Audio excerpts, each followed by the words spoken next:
There's been a lot of hate for Caitlin Clark out there. Coming from women. From Chris. The men that loved her. LeBron's tweeting, you know why they y'all love just her? hating. Like, they giving her love. We giving her props.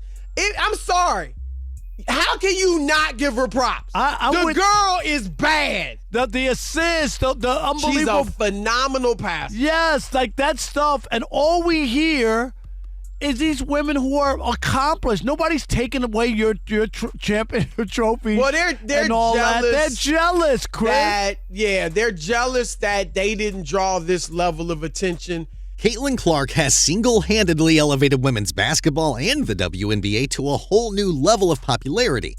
But instead of rejoicing and being supportive of what she's currently doing for the sport, most girls in the league are not too happy with it. And some of them actually despise her. Like, what is this? Selling sunset? Even though they've tried to hide it, the cat is out of the bag, folks. The oozing smell of jealousy lingers among these girls whenever they talk about Caitlin, and one of her vocal haters is Diana Taurasi. I mean, it all started when Taurasi and Sue Bird were watching the Final Four game between Iowa and UConn on their show. While watching the game, a random fan asked Taurasi who she would pick between Paige Bueckers and Caitlin Clark if they were in the same draft class. And without batting an eyelash, here's what Taurasi said. I'm taking Paige. Next question.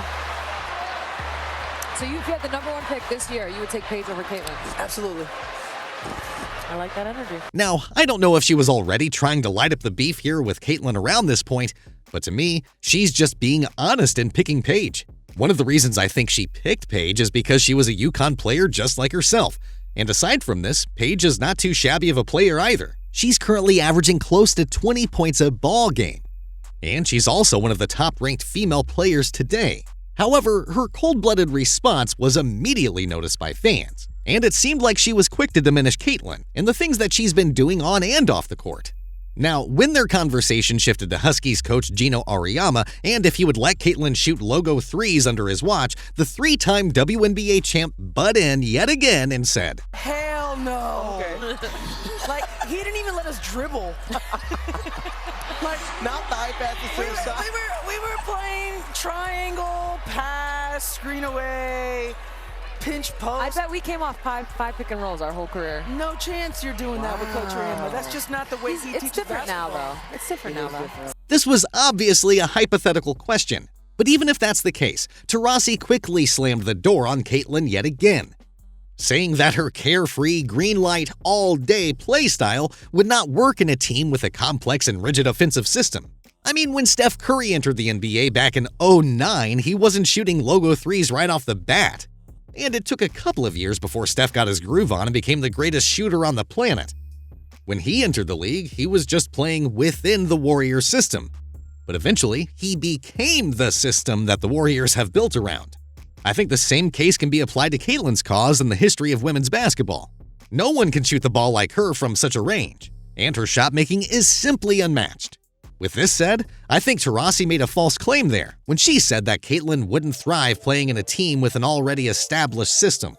Anyway, after the final buzzer sounded, Iowa narrowly escaped with a 71-69 victory against Taurasi's alma mater. And this is where things get a little bit spicy.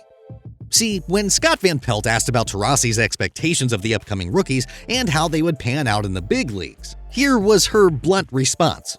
Reality is coming. Okay.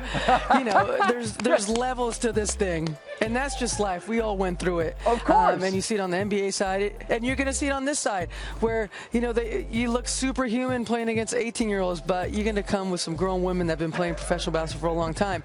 Not saying that's not going to translate, because when you're great at what you do, you're just going to get better. But there is going to be a transition period where you're going to have to give yourself some grace as a rookie. And, it might take a little bit longer for some people.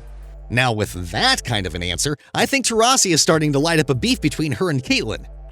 But in Taurasi's defense, she has been known for trash-talking newcomers in the league. And solid proof of this was when Kelsey Plum revealed how she was welcomed by Taurasi as a rookie. Diana Taurasi. Yeah. When you hear her name, what's the first thing you think of? I'm smiling because we played them the other day. She's great, but she's an asshole. Oh, man. That's what I love about her. That's what I love about her. Yeah, she's so funny. In the game, I got an O board, and I see her, so I backed it out a little bit, and I'm like, oh, I'm gonna blow right by her old ass. And I go by her, and she just took me out, like flagrant foul. And she read your mind. She's like, I'm not having this young girl come here and try to embarrass me. Put your ass on the ground. What you mean? I was laying on my back for like 10 seconds, just laughing. Yeah. Nah, DT, one of the greatest of all time. Yeah. I love her swagger and her unapologetic demeanor, you know? She's been playing a long time, too. Anyway, whether it was about chasing clout or she was really just being mean to Caitlin, Taurasi knew what she was getting into when she said those statements. And to a basketball fan who doesn't watch the WNBA that much, the large amount of trash talk that she did against Caitlin actually made me tune in to their highly anticipated matchup. It seems like Taurasi's snarky comments on Caitlin worked, because according to reports, the matchup between the Indiana Fever and the Phoenix Mercury became the second most watched WNBA game on ESPN, with 2.7 million viewers at its peak. Now, ever since Taurasi began dissing Caitlin in public, Caitlin never retaliated nor said something bad to Taurasi. She handled every interview with class and always spoke with respect. I mean, here's what she said in her pregame interview right before their matchup with Taurasi and the Phoenix Mercury.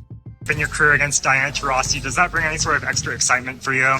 Yeah, for sure. Like, that's something I grew up, idolizing and, looking up to and wanting to be like one day. So, obviously she's one of the greatest players our game has ever seen, greatest scorer our game has ever seen. Kind of like a dream come true in a way. Like, you get to live out your dream while playing against the best, one of the best there ever has been. So, it's fun for me, for sure. Despite what Taurasi said about her, Caitlin still talked highly of her idol, and even recognized her as one of the best players in WNBA history. The reason why people like Caitlin is because she remains humble and respectful to the media or anyone that she talks to, despite the crazy attention that she's been drawing. Anyway, when the table switched up and the reporter asked Taurasi about what it's going to be like facing Caitlin for the very first time, here was her four-word response. Facing Caitlin Clark for the first time on Sunday. Yeah, it'll be fun. Well, the night of June 30th finally came, and in front of a sellout 17,000-person crowd, Caitlin Clark and Diana Taurasi battled for the very first time inside a WNBA court. Right from the opening tip, Taurasi backed up her bark by making some tough layups to set the tone early. Caitlin, on the other hand, was a bit shaky and had a rough start as she made a couple of unforced turnovers. But after gathering herself, Caitlin started to get comfortable and began knocking down her signature logo threes. And with the defense starting to tighten up on her, Caitlin switched things up and used her passing skills to feed her teammates and get them involved. But despite Caitlin's best efforts, they found themselves down double digits at halftime. When the game resumed, Phoenix quickly tried to put away the Fever with 8 minutes left in the third. However, Caitlin refused to quit as she led her team back into the ballgame, first with this inside floater attack. Then moments later, she sinks another logo three before dropping this sleek bounce pass on the run to trim the lead to just 5. With the Fever knocking on the door, Taurasi responded with her own version of the logo three to keep them at bay. Now, down by 7 with 3.5 minutes left in the game, it looked like Phoenix had the game in the bag. But once again, Caitlin and her teammates fought back to keep themselves in the game by drilling a couple of big-time triples. Eventually, the game went down to the wire with both teams giving their all, but in the end, it was Caitlin Clark who delivered the game-winning free throws, which ultimately iced the game. Indiana beat Phoenix 88-82 in front of their home crowd, with Caitlin having herself a near triple-double of 15 points, 12 assists, and 9 rebounds. By the way, Caitlin became the very first player in WNBA history to achieve a triple-double in their rookie season. But back to the game. Meanwhile, Taurasi held her own, as she had a solid stat line as well, scoring 19 points on 5 for 14 shooting, along with 3 rebounds and 3 assists. After all the bad stuff that Taurasi said to Caitlin before their matchup, it was the rookie who slapped a reality check on the 42-year-old vet.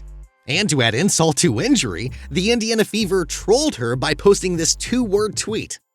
Anyway, right after the game, it seemed that Taurasi had crushed the one-way beef against Caitlin by finally praising her and recognizing her greatness. Yeah, I mean, it's amazing. What Caitlin's been able to do in her short career so far has just been nothing short of remarkable. And the one thing that I really love about her, she loves the game. You can tell she's put the work in.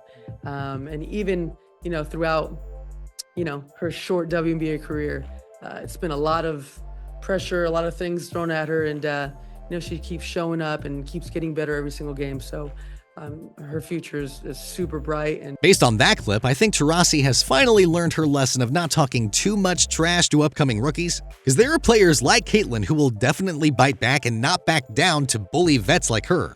Well, guys, what's your take on this? Do you really think that Taurasi was really jealous of Caitlin? Or was she just trolling and chasing clout? Let me know your thoughts on this by dropping your comments below, and until then, see you next time.